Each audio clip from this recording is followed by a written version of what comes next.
All right, so we're working on a Kia Sedona 2017. I believe the range of these that are pretty similar in most regards is 2015 to 2017. This particular one is a 2017. So we're working on changing the rear shock, which is this guy here going down to here. Okay, that's that guy there. And assuming getting the wheel off, getting it jacked up, I'm using the jack that came with the car. You can use any jack, obviously. And I've got my support kind of sitting there under it, just in case anything gives way. Actually, it reminds me, I didn't put that up the last notch. So there. Always good to have a little backup. So I've got the wheel off. I assume if you're watching this and interested in doing a shock that you're comfortable with getting that far. So we are about to start this, actually getting this off. There was one little protector guy on here. See that? I did just take that. It was just one little nut right there, little screw. Took that guy off. That was a 10 millimeter. Just to make it easier to get to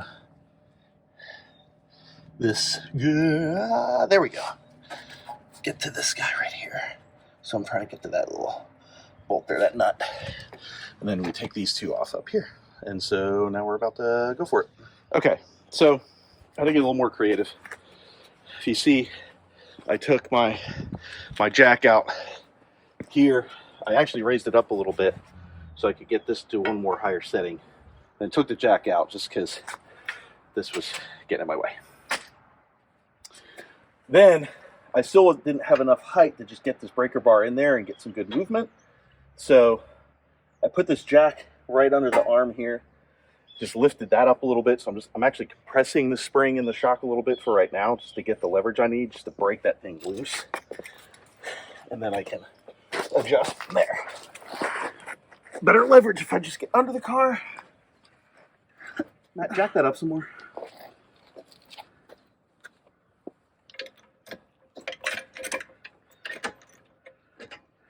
More.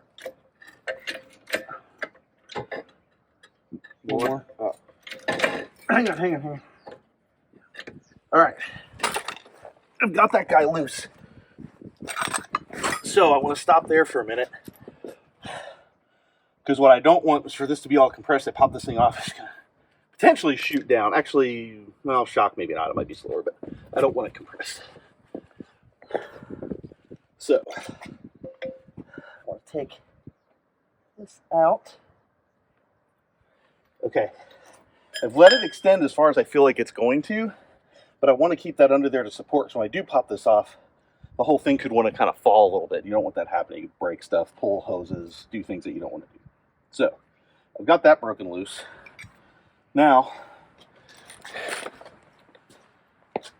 cross our fingers that these aren't so hard. Actually, assuming these are the same size. Yes? Yes, all the same size.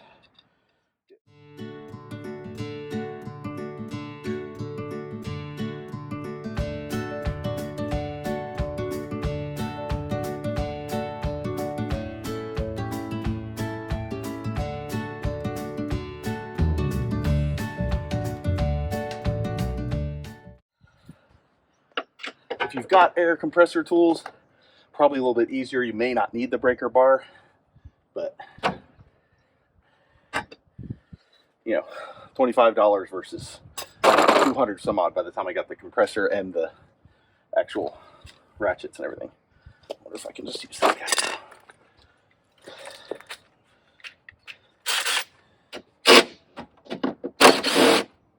Nice. All right. So this is where you want to kind of be ready in case anything kind of pops off. There may be better ways to do this than just your hand, but okay, nothing's just flying. That's why I didn't want that to be super compressed to try and prevent that from happening. Oh yeah, okay, no, we're good. It's totally off.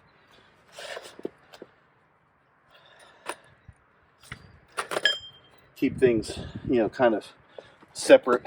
I should have I have some bins, I should have those out. But now, is this hand? No. But again, I bet I can do it with this guy now.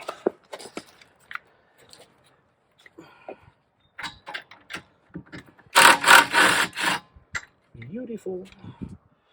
All right, how does that compare? That's still a little bit different. Okay, bottom, top.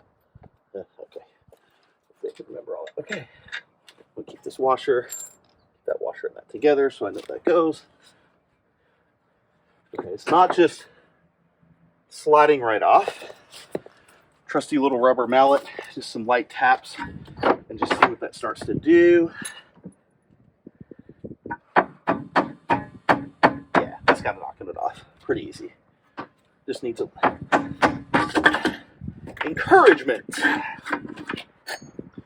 Ammo, shock, off, and nothing went flying. So good. All right.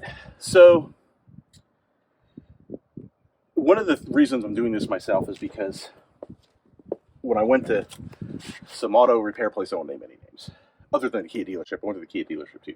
They want to charge $700 to $800 to do this. They say that these shocks, for them to get them, and the, I don't know, sources that they use, I suppose, they're like $400 a shock, let alone the couple $100, you know, each side to put it on. It's a ridiculous amounts of money. Anyway, whatever it was. There's $400 for the pair of them, I guess, and then $400 for the install. So I did some scouting around, did some research, tried to look at reviews, and according to everything I found, this is I ended up with the FCS. I tried to get Monroe. It's another known brand that's been around. This is FCS, another known brand. Any research I could do, companies have been around a while. There are some fly-by-night ones, new ones, straight out of China kind of thing. I can't guarantee these aren't made in China, but at least it's a name that's been around for a lot longer than some of the other ones. So I went with something that I felt like, according to reviews, should be good. So anyway, this is what I ended up with. There's not a left or right to the shocks. There are to the struts. We'll get into that. I'm going to do a Kia Soul after this, so we'll get into that. But for the shocks, they're basic. They're the same. You know, here's the old one. Here's the new one. It's got this little mount, that little guard in the right place, and you know this just turns, spins. Funny enough, the original, this is OEM, so this has got 90,000 miles on it. This is actually a plastic sleeve on the top here. Interestingly, this one isn't. It's metal. Maybe good, maybe bad. I don't know enough to know, but seems great to me. So here we go.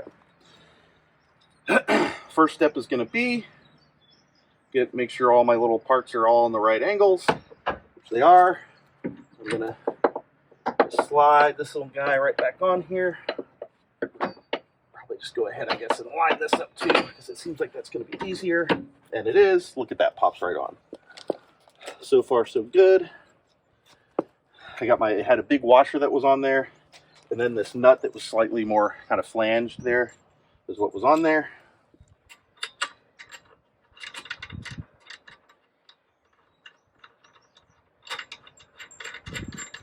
Cool.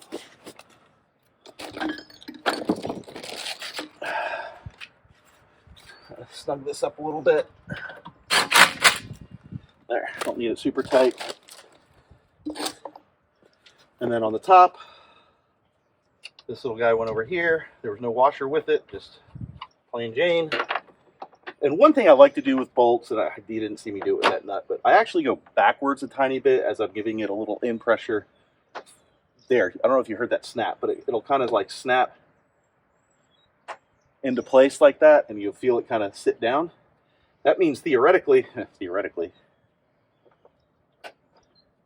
you've got the threads lined up. I think I've just got some funny pressures that's sort of making it not go in. There it goes. Should go in pretty easy then. And make sure you don't cross thread and things like that. There's always inevitably one side is softer than the other, one metal is softer than another, so you don't want to like cross thread and screw stuff up. You'll turn a do-it-yourself $200 job into, you know, a couple $1,000. And so I was starting to say earlier, this was a repair that was going to be $800. if I had somebody else do it. I found these shocks for about $80 to $100 a piece, and I actually ended up getting, for what it would have cost me just to do the back of the van, would have been, or I spent that same amount of money. I got these shocks, I got struts and shocks for the sole, and I got some extra tools to help me do the job. Still for a hair less than I would have paid the shop just to do the back shocks. So you do the math.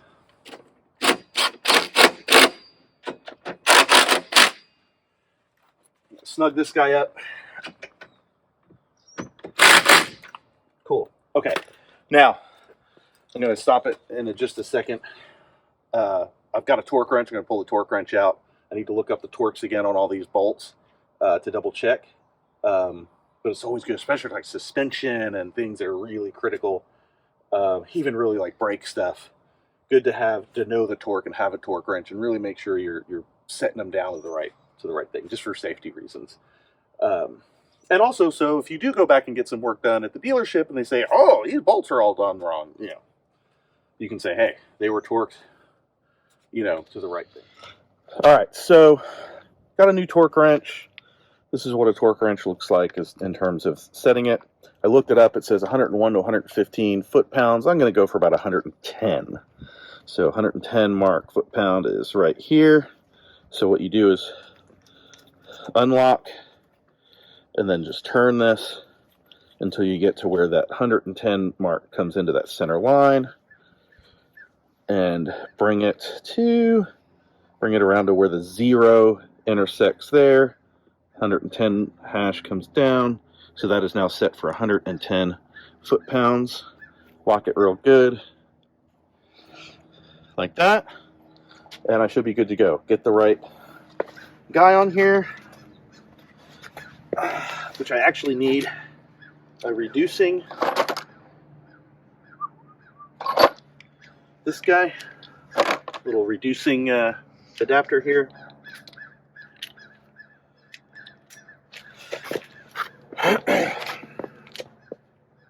All right, so the idea is, is that better? Get better spot. You want to hold it right at the handle. You read the directions, it'll tell you, but right at the handle, because you want to, it's all about foot and then pounds of pressure, right? So it has to be at the right distance.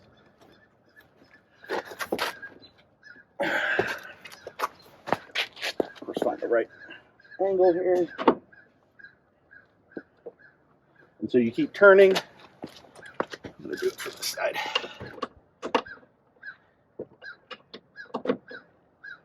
Until you get a click.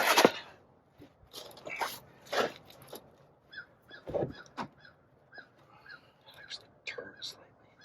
Should be locked there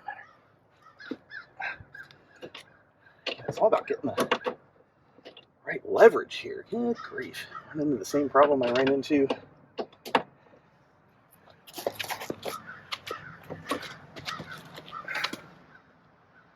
There you go. Got a click.